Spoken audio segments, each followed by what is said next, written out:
and welcome to WorkPro. My name is Tania Evans, the host of today's quick webinar on how to use WorkPro's filtering function. Logging into the database as an administrator.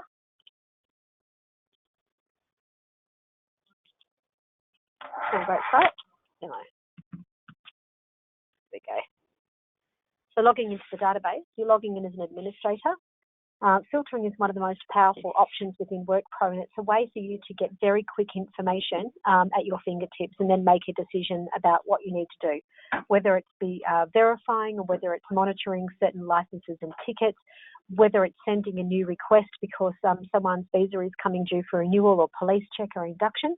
So using the filtering function is a really good opportunity for you to save time and reduce effort. So here is your home dashboard, and coming over here, the filtering function. So there's lots of detail here. So there's some basic filtering options. So you might want to find a certain site and do some auditing or analysis on a particular site if you have more than one site or one branch within your organisation. You might be trying to search for a candidate. You might be trying to find a group, so a quick view. So you've defined these groups and looking for a group of candidates. You might also be trying to find someone in the inductions and learning. So, for example, you've delivered an induction to a group of workers, and now you need to verify their results, as an example. So in the inductions and learning area, you're saying, I just want to have a look at those people who have not yet produced the compliance certificate for.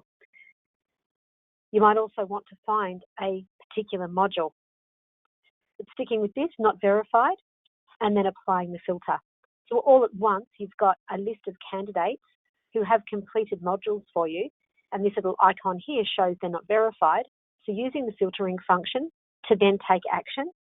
So clicking over here, for example, and saying, for all of these workers, I want to produce the compliance certificate.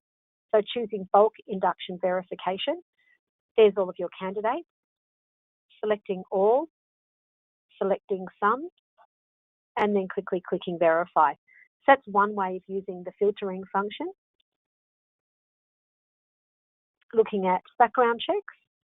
So you could be filtering for just show me those people who, I want to have a look at people's citizenship, and I want to have a look at all the Australian citizens whose proof of identity has been uploaded that I need to accept. Or I'll have a look at all of the non-Australian citizens whose visa checks are ready to submit. You might also click on, you might want both. You might say, I want to have a look at anyone whose results have been submitted to Vivo, whose checks have been finalised, who have unlimited or limited rights to work in Australia. You might also say, I want to also find those people who have completed a police check or in fact any background check that's noted here, who have been finalised, who have no disclosable court outcome. So multi-filtering is also a great way to find certain groups of workers. In this case, no results are found. This is our sandbox, so I kind of expected that. Let me go back here and just clear that filter. Licenses and tickets. So here you can say, okay, I want to have a look at anyone whose licenses has been uploaded into the WorkPro platform who might be expiring in the next 30 to 60 days. If I just apply that, there may not be anything here. Okay, there's only one here. So you're having a look at this and say, okay, this person's uploaded these licenses.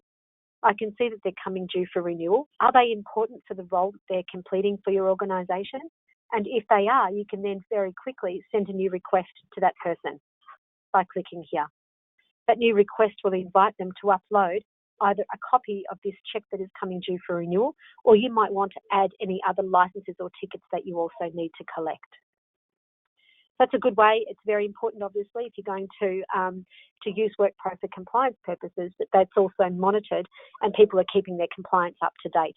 And as the employing entity, it's your responsibility to make sure that that's the case. So we're trying to give you the tools at your fingertips to help achieve all of that. And finally, looking at documents. So you might want to explore of any documents that have been uploaded to WorkPro, what is coming due for expiry, so much the same as the licenses that I just mentioned, or you might want to look for a certain type of document. So just clear those searches. And finally, I just want to show you how to get really granular with your filtering. So you might have a request whereby you need a stores worker. So that stores worker needs to have a forklift license. They also need to have completed the store worker module in WorkPro, and they need to have the rights to work in Australia. So those key criteria, so clicking on inductions, I want to have a look at even the non-verified ones, the ones that you're yet to produce the compliance certificate for. I want to have a look at anyone who has completed the forklift module, version 3 or 4. I want to have a look at anyone who has either Australian citizenship, whose proof I've accepted or is ready to acknowledge. I want to have a look at non-Australian citizens whose check I've completed through Vivo, who has limited or unlimited rights, and anyone who holds an elevated work platform. Now, I'm not going to get any results of this because this is a sandbox, but if I apply that, your list of candidates that are ready to go would be listed here. You can also export that data to a CSV file, and then you could send that candidate a request. Are they ready for work? Would they like a shift, etc. That is really the filtering function. I personally love this filtering function. I think it's a great way to measure and manage and monitor compliance. I think it's a great way to be searching for candidates. And of course, then the ability to export to a CSV file means that you can manipulate that data as you see fit. That concludes this afternoon's webinar. Thanks so much for attending. Should you have any questions, you can call us on 1300 975 776. You can email us at info@workpro.com.au, or if you have an account manager, please call them directly. I will see you next time.